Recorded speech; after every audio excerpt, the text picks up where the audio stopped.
भी वैसे चलेगा। वही एक इम्पोर्टेंट पार्ट है जो होना चाहिए कोचिंग में। भाई सबको आप मेहनत कराओ, मैं ये नहीं कह रहा हूँ कि गरीब बच्चों को मेहनत मत कराओ या पैसे वालों को ज़्यादा कराओ, नहीं, आप सब बच्चों को इक्वली ट्रीट करो। हाँ, फीस आपने अलग अलग ले रखी है सबसे, किसी की फ्री कर रखा है, किसी से नॉर्मल फीस ले रहे हो, किसी से एडवांस की फीस ले रहे हो, लेकिन कोचिंग स्टैंडर्ड में उसको बाइफिकेशन मत करो।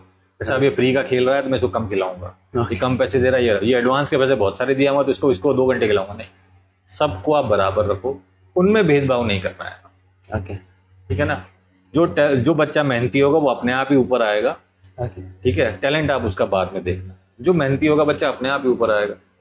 जिसको लग रहा है कि भाई मेरे पास कुछ भी नहीं है, सिर्फ यही मेरा एक फोकस है, तो ज़्यादा मेहनत करेगा।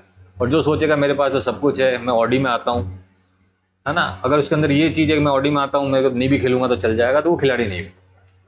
खिलाड़ी बनने के लिए मेहनत और डेडिकेशन बहुत जरूरी है। अब मेहनत से आते हैं जो मेहनत कराने वाला है कोच, उसकी भूमिका पे कि एक अच्छा कोच कैसा होना चाहिए उनका। देखो, अच्छे कोच की कोई डेफिनेशन नहीं होती। ओके, कोच कितना सिंसियर है, मेरी नज़र में कोच वो होता है, पहला पॉइंट, 6 बजे का टाइम दिया, कोच 4:45 आपको कोर्ट पे मिल रहा है। ऐसा नहीं है 6 बजे का टाइम दिया, कोच आ रहा है 6:05, 6:10 पे बच्चे रेडी खड़े हैं, वो नहीं होना चाहिए। कोच अपने आप में एक डिसिप्लिन होना चाहिए। ठीक है, पहली चीज टाइम वाला। ठीक है, उसके बाद आता है कोच के लेसन प्लान होने चाहिए। जनरली क्या होता है, कोच आता है आज टॉस करेंगे, कल आएगा आज स्मैश करेंगे, आज नेट करेंगे, तो लेसन प्लान नहीं है इसके अंदर। बेसिकली लेसन प्लान होना चाहिए, जहाँ 1 हफ्ते का होना चाहिए, 1 महीने का होना चाहिए, 3 महीने का होना चाहिए, 6 महीने का होना चाहिए, साल भर का होना चाहिए, ऐसे एडवांस चलता रहता है। ठीक है, तो आप जो चीज़ चल रहे हो वो चीज़ आपने ऑन पेपर कर रखी है, तो वही चीज़ फॉलो करनी होती है। किसी दिन एक दिन आप छोड़ सकते हो, आज सर का मन नहीं है, सर की तबीयत खराब है, या बच्चों का मन नहीं है, बच्चों को भी एक दिन 15 दिन में से आपको रिलैक्सेशन देना होता है। कोई भी अदर एक्टिविटी, रिक्रिएशन गेम खिला दो उनको, आज चलो हैंडबॉल ही खेलेंगे, आज क्रिकेट ही खेलेंगे, आज पकड़म पकड़ाई खेलेंगे। तो वो होना चाहिए आपके पास। जब तक शेड्यूल नहीं है, शेड्यूल और प्लान नहीं है कि भाई आपको कैसे डेवलप करना है, तो कोच नहीं है। कोच को कुछ नहीं आता है, बैडमिंटन का ABCD नहीं पता है, लेकिन उसको लेसन प्लान पता है कि आज मैं खड़े होकर टॉस कराऊंगा, आज टॉस कराएं तो कल टॉस के साथ मुझे क्या वैरायटी लानी है वो कराऊंगा, ड्रॉप कराएं तो ड्रॉप के साथ क्या वैरायटी लानी है। और एक सबसे इंपॉर्टेंट पार्ट जो अपने इंडिया में मिसिंग होता है ना, वो ये होता है, आपने 1 घंटे के बैच में 50 मिनट खिला दिया, लास्ट के 10 मिनट कह दिया आपने, आप खेल लो भैया नॉकआउट, कहते थे 10 मिनट नॉकआउट। पेरेंट्स पूछते केवल सर इनको आप फ्री खेलने, नहीं, क्यों खेलना, तो फ्री। उस नॉकआउट के अलावा भी आप उनको एक 10 मिनट का रिक्रिएशन गेम दे सकते हो बैडमिंटन में। जैसे हाफ कोर्ट ही आज खिला रहे हो, मान लो हाफ कोर्ट की आपने टॉस की ड्रिल कराई या नेट की ड्रिल कराई है ना।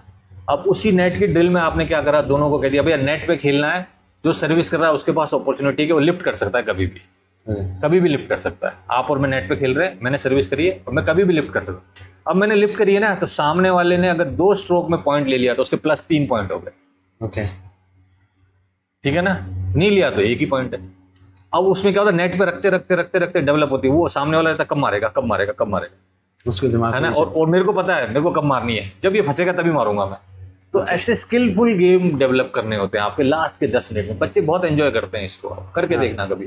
कुछ नहीं तो कभी पूरे कोर्ट में 10 शटल इधर डाल दी, 10 शटल उधर डाल दी, 2-2 जने खड़े कर दिए, बोले तेरे को उधर फेंकनी है, तेरे को उधर फेंकनी है, लास्ट के 10 मिनट शटल थ्रो। अब वो खटाखट खटाखट खटाखट खटाखट फेंकते बच्चे। अब 10 मिनट में उनको पता नहीं कितनी एनर्जी वेस्ट हुई है ना, अपन ने कितनी एनर्जी उनकी काम में ले ली। यस, ठीक है, 1 मिनट का रखा आपने टाइमर, 1 मिनट बाद स्टॉप, हाँ किसके ज्यादा शटल है ये जीता, चल नेक्स्ट चांस। तो ऐसे आपको खुद को डेवलप करने पड़ेंगे गेम। 10 मिनट के नॉकआउट खिलाने की बजाय, नॉकआउट में क्या था, बच्चे टेढ़े बाके मारते रहते हैं। हाँ, फिर उनकी वही हैबिट हो जाती है, और वरना फिर रोज आएंगे सर आज तो आपने आउट ही नहीं खिलाया, आप तो आज हमने नॉकआउट ही नहीं खिलाया। तो ये स्किलफुल चीज डेवलप करो ना उनके साथ। कभी 10 मिनट ये कह दिया भाई 2 बना दी टीम, रिले करेंगे आज, जो जीतेगा वो जीत गया। कोच को भी इनिशिएटिव लेना पड़ेगा कि जो जीतेगा उसको मैं आज चलो चॉकलेट खिलाऊंगा, चॉकलेट चाहे 5 रुपए वाली खिलाओ सबको, खिलाओ, है ना। पर वो 5 रुपए के पीछे वो तैयार रहेंगे, आज तो चॉकलेट मिलेगी, आज तो मुझे जीतना है, वो टारगेट सेट होता है। तो लेसन प्लान के साथ ये होना बहुत जरूरी है। और लेसन प्लान में एक और चीज होती है कि आपका इंटेंसिटी ऑफ लोड कितना डाल रहे हो आप उसके ऊपर। 1 घंटे के सेशन में आपने कितना लोड डाला है उस बच्चे के ऊपर, तो अगले दिन उस लोड को कम करना है या बढ़ाना है आपके ऊपर है। किसी को पता ही नहीं है लोड क्या होता है। करा दो आज, आज तो 25 सेट शेडो करेंगे बच्चे, बच्चों की हालत ही नहीं है। है ना। ओके, इस टाइम पे कोचिंग का जो है वो गिरा है या थोड़ा बढ़ा है? बहुत गिर गया है। ओके, किस लहजे में ये मतलब? आजकल साल भर खेल के वो आदमी कोच बन जाता है, साहब मैं तो कोच हूँ, हाँ, है ना। तो ये एक ड्रॉबैक है बैडमिंटन का। आप उनको यूज करो, उनको भी जरूरत है भाई। आज जो आ रहा है आपके पास साल भर खेल के, जैसा मुझे कोच बनना है या मैं कोच हूँ, तो वो किसी बैकग्राउंड की वजह से कोचिंग पार्ट में आ रहा है, वरना वो कंटिन्यू खेलता रहता। वो साइड में अच्छा रहेगा हाँ, बट तो वो यही कहना चाह रहा हूँ मैं। ओके, आप उसको कोचिंग पार्ट में रखो, पर उसको आप फ्री हैंड मत दो कि यार 10 बच्चे तू सिखाएगा, 10 बच्चे तू सिखाएगा, 10 बच्चे तू सिखाएगा। अब उनको खुद को ही नहीं पता है, खेलना ही नहीं आता है, कोई अच्छा टूर्नामेंट नहीं जीता है और अच्छे लेवल पे मेहनत नहीं करी है, तो कोच कैसे बनेगा? वो क्या समझाएगा, उसके एक्सपीरियंस ही नहीं। हाँ, तो उनको रखो कोच, उनको सिखाओ भी, खिलाओ भी और कोच भी रखो। कोच रखने के साथ फायदा ये होता है आपको कि उनको चीजें सिखानी पड़ेगी। भाई देख, तू ये गलती कर रहा है, तेरे गेम में भी ये इम्प्रूवमेंट है, ओके, इम्प्रूवमेंट लाएगा, ठीक है ना। अब तेरा लिफ्ट ही खराब है, रैकेट होल्डिंग ग्रिप ही खराब है, तो तू बच्चे को कैसे सिखाएगा? मैंने कई कोच देखे, मैं नाम नहीं लूंगा उनका, वो ऐसे थंब ग्रिप करके खेलते हैं और वो स्कूल में कोच है, मेरे पास सीख के गए, स्कूल में कोच है, इज्जत करते हैं मेरी नहीं, पर वो बच्चों को नहीं सिखा सकते। बच्चों को सिखाने के लिए एक अच्छा कोच, तो आपका हेड कोच तो अच्छा होना ही चाहिए, जो मॉनिटरिंग करे, जो बच्चों को समझाए। छोटे वाले कोचेस को आप ले सकते हो, उनको खिलाओ भी साथ में और उनको कोचिंग भी कराओ। ये मत करो कि मेरे पास आते कई जने, सर मैंने एनआईएस कर रखा है, तो मैं उनको कहता हूँ एनआईएस का फुल फॉर्म पता है? तो वो कहते हैं हाँ। मैंने कहा उसका क्राइटेरिया पता है? बोले हाँ सर, वो साल भर का होता है, ये 6 हफ्ते का होता है।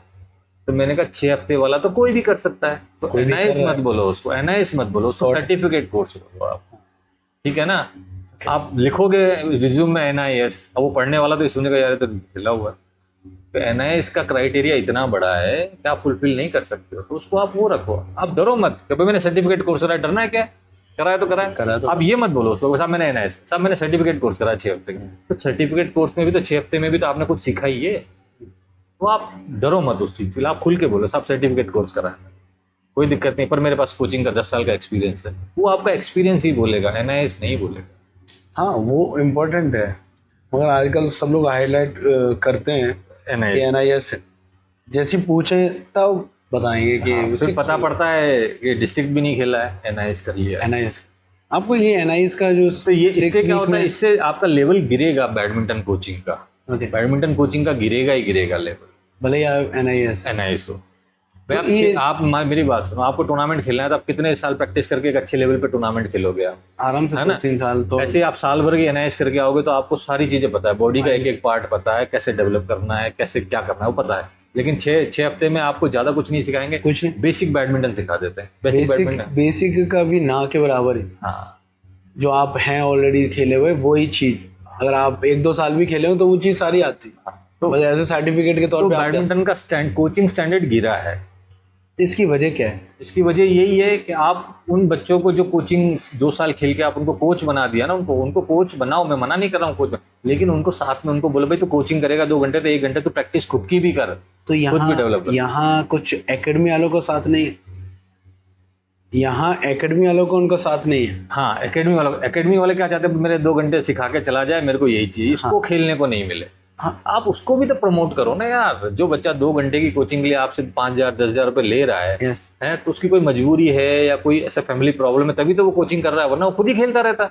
सही तो बात। आप उसको प्रमोट करो, उस कोच को भी प्रमोट करो, ओके, है ना। कोच को प्रमोट करो, अपने सीनियर कोच के साथ लगाओ, जो प्रोफेशनल बैच है उसके साथ लगाओ, भैया तो 2 घंटे कोचिंग करेगा, जो कोचिंग तभी अलाउ करूंगा जब तू हमारे साथ मेहनत करेगा बच्चों के साथ, ओके, तो उस बच्चे का भी डेवलपमेंट होगा। तो ये आई थिंक अभी तो नहीं है। अभी तो नहीं है, मैं करता हूँ, मेरे पास करता हूँ, मेरे पास आता है सर मुझे कोच बनना है, क्या करा है सर 2 साल हो गए खेलते हुए, कौन सी क्लास में? 12th में हूँ।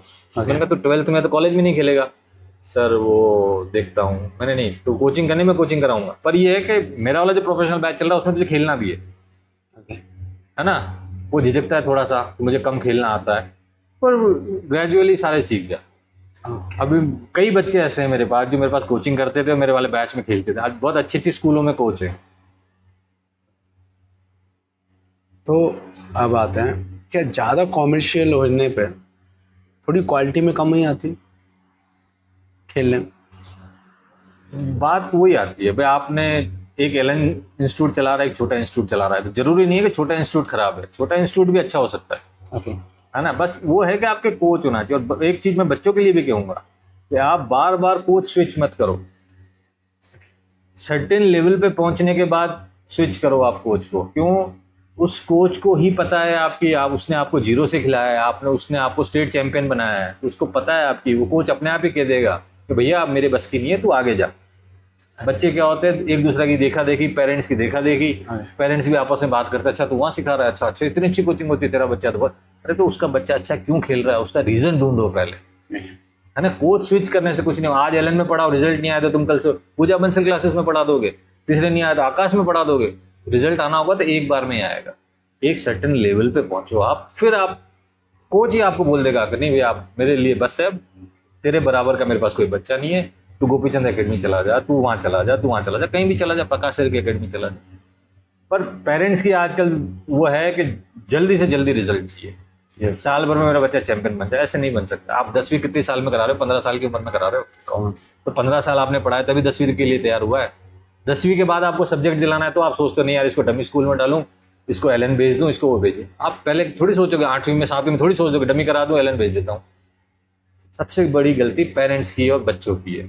बच्चा जैसे 15 साल का होता है, थोड़ा समझदार होता है, वो ये सोचता है यार इसका ये वाला लड़का अच्छा खेल रहा है, मेरा पार्टनर अच्छा खेल रहा है, मैं उस अकेडमी चला। ऐसा नहीं। आधे बच्चे इसीलिए खत्म हो जाते हैं, कैरियर खराब हो जाता है कि कोच स्विच कर लेते हैं। अच्छा। अब उस कोच को पता है इस बच्चे के बारे में, पर उस कोच इतना वो नहीं लेगा, उसको पॉजिटिव नहीं लेगा उतना उसको, जितना आपके पास पहला वाला कोच है। ओके। आप कोचिंग पे किन बातों पे ध्यान देते? मैं सबसे पहले कोचिंग में ध्यान देता हूँ इंटरेस्ट डेवलपमेंट पे, स्किल्स पे, ठीक है, फन एक्टिविटी पे, और फिर बाकी सारी चीजें आती है। भारत में जो बैडमिंटन को बढ़ावा कैसे मिलेगा? बढ़ावा क्या तो मिल करना रहा है, चाहिए? बहुत बढ़ावा मिल चुका है, बहुत अच्छे प्लेटफॉर्म्स हो चुके हैं, बहुत अच्छे अच्छे टूर्नामेंट्स होने लग गए, 5-5 ऑल इंडिया रैंकिंग हो रही है, स्पॉन्सर्स आपके पास इतने सारे हैं। और सबसे अच्छी चीज़ जो आ रही है वो यही है कि आपकी जो एसोसिएशन है, आपकी जो गवर्नमेंट बॉडी है, वो स्पोर्ट्स को इतना प्रमोट कर रही है। आप करने वाले तो बनो। और थोड़ा सा ये भी करना चाहिए इनको कि इनिशियल लेवल पे भी इनको स्पॉन्सर मिलने चाहिए बच्चों को। जनरली होता क्या, इंडिया में कोई किसी ने अच्छा टाइटल मिला है, उसको नेशनल चैंपियन बनाया, तब स्पॉन्सर उसको तुरंत आ जाता है। यही स्पॉन्सर अगर पहले से आने लग जाए ना भाई, जैसे गवर्नमेंट तो कर ही रही है, प्राइवेट स्पॉन्सर्स आने लग जाए तो बहुत जल्दी मिलेगा। फिर आपको सोशियोलॉजी वाला पार्ट लेना पड़ेगा, फिटनेस वाला पार्ट लेना पड़ेगा, फिजियोथेरेपिस्ट वाला पार्ट लेना पड़ेगा। ये जब तक डेवलप नहीं होंगे ना इंडिया में, तब तक थोड़ा सा बैकवर्ड ही रहेंगे अपन। बड़ी बड़ी जैसे फॉरेन में है, जैसे आप जाते हो फॉरेन, जैसे मैं कई बार जाता हूँ फॉरेन कंट्रीज में, कोचिंग भी करता हूँ, तो वहाँ पे जो स्टैंडर्ड है, चाहे उनको खेलना नहीं आता है ना।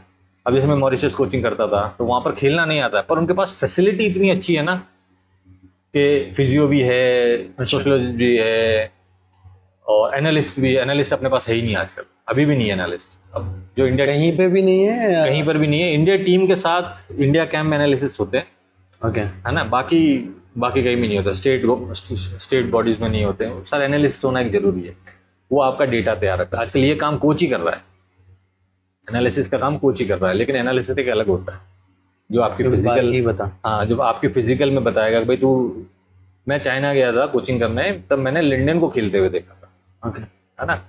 मेरा जो जिसने मुझे बुलाया था मैंने उसको यही कहा था मुझे लिंडन प्रैक्टिस। तब मैंने देखा लिंडन खेल रहा था तो सामने 2 जने खेल रहे थे और लिंडन की तरफ 12 कोच खड़े थे। कितने? 12 कोच, जिसमें एनालिस्ट भी था, जिसमें फिजियो भी था, जिसमें 12 जने की बाउंड्री हाफ कोर्ट में यूँ खड़ी थी, और सबके हाथ में एक पैड था और सबके हाथ में पेन था, और सब कुछ ना कुछ नोट कर रहे थे।